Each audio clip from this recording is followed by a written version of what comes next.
群山峻岭之间的小山头上，伫立着一栋黑瓦黄墙的老房。这等景象在欧洲大陆不算难见，但对于亚洲人而言，似乎就仅能在007电影里见到了。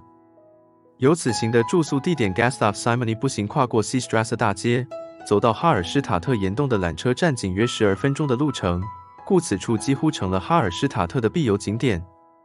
搭乘缆车上下山，自行徒步在山里走到岩洞入口验票处。若担心在数小时的过程中会迷路、走错方向，在 Salzweltensost 的哈尔施塔特岩洞的整个行程中，从头到尾只需遵从这位 Rudy 先生的方向指示，即可万无一失顺利平安。许多名胜游览地区都会提供付费租借导览机的服务，虽然哈尔施塔特岩洞在缆车站亦提供此项服务，但他们同时也顺应网络科技的进步，在2大智慧手机阵营的 App 商店提供免费的 Salzwelten Audio Guide， 记得造访前先安装试用哦。搭乘缆车最需注意的是时间问题，并非知道缆车的发车时间即可一切无事。缆车每个班次都有容量限制，这班上不了就需要等候到下一班。若是碰到热门时段，常常等个30分钟、1个小时都是常有的事。上山时间要注意，下山的时间更是要适当掌握。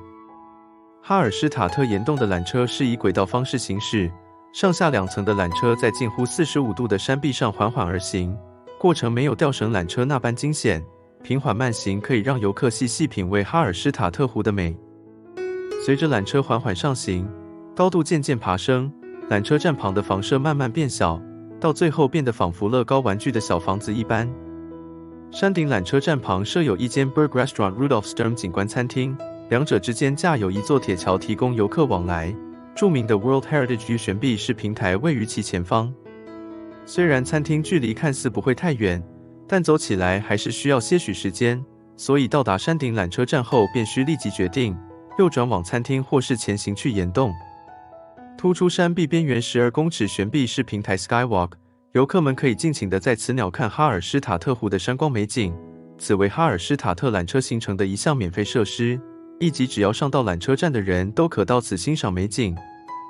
Skywalk 虽然突出山壁边缘12公尺，代表其平台至少长达12公尺，但若想要在平台的尖端拍照留念，势必要一一排队等候，故到达山顶缆车站时注意四周人数，判断所需时间，而后再决定去往 Skywalk 或岩洞这2个点的先后顺序。躺卧在群山峻岭之中的哈尔施塔特湖，平静无闻的仿佛一面镜子，倒映着蓝蓝的天白白的云。位于湖岸另一侧的尚特劳恩，德语 Obertron， 面积达 88.3 平方公里，人口数却仅745人。对于想要畅游哈尔施塔特附近地区的朋友，尚特劳恩的住宿相对便宜，是个蛮适合的地点。离开缆车站，参观完 World Heritage View 及 Skywalk 后，Rudy 先生已在路上等候多时。路旁的玻璃屋里陈设着岩洞的历史，玻璃屋外却反射着四周的自然景色，让这个现代的人为建筑物不至于妨碍周边的景观。路旁不时会设立一些指标与说明，一贯的都会在竖立的指标上面放置几个玻璃方块，借以反射四周地貌景色，让存于大自然的解说指标尽量减少突兀感。在森林步道里舒服地享受芬多精的同时，经过 Rudy 先生多次的方向导引，就在上气不接下气快要铁腿之时，终于抵达岩洞的接待处了。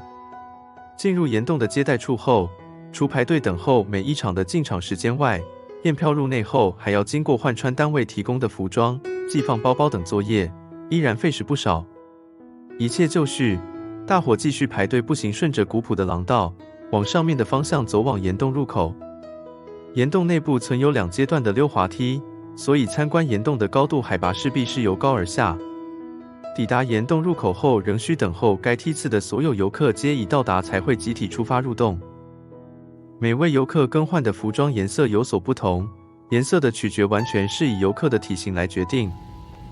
目前岩洞隧道总长达65公里，可以步行的长度有 22.5 公里。入内后经过各式大小隧道，立即可以感受隧道内的温度缓缓降低，岩矿里常年仅保持摄氏7度。此刻没别的事，就仅能一个挨着一个慢慢走。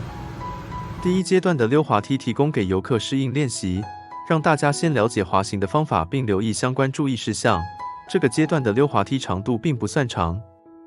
隧道行进的过程中，有多处颜值的说明与盐矿的解说。对于矿业工程或是物质科学有兴趣的朋友，会有一种进入实地博物馆的感觉。哈尔施塔特岩洞对于我等一般游客而言，最令人感到惊奇与佩服的无疑是洞内的解说投影。常态性的表现方式都是在一处非方形的物体上，导览人员解说一会后，该主题项目开始进行影像变化，让游客可以借此做进一步的了解。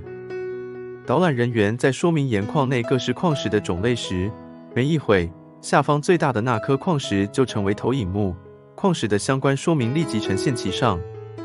前文提到好玩，溜滑梯能有多好玩呢？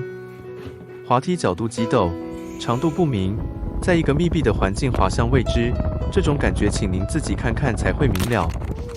第二阶段溜滑梯结束后，大家都在滑梯旁等候。该导览人员抵达打开一旁的灯光后，原来一旁的栏杆后方存有一处洞内的小湖泊，在各色灯光变化下，眼前的场景变得如梦似幻，无比浪漫美丽。最让人惊讶的是导览最后一个阶段，当大家进入一个类似电影院的场地，一一落座好之后，眼前的屏幕开始演播当地发现欧洲最古老木质楼梯的故事。没多久，屏幕升起，后方即呈现出故事中的场景。这等叙述故事与表演的能力，实在值得我们观摩学习。好玩，并非只让你玩一下而已。导览结束后，离开矿坑的方法与进入的方式完全不同。大伙一个个坐在轨道车上，好似小朋友在公园坐电动火车一般。换装完毕，取回自己的背包后，园方还在出口处致赠每人一小罐的盐，让大家在结束参观的行程后，对此地保有一种依依不舍的感觉。这小罐盐成为此行在布拉格民宿烹饪晚餐的调味料。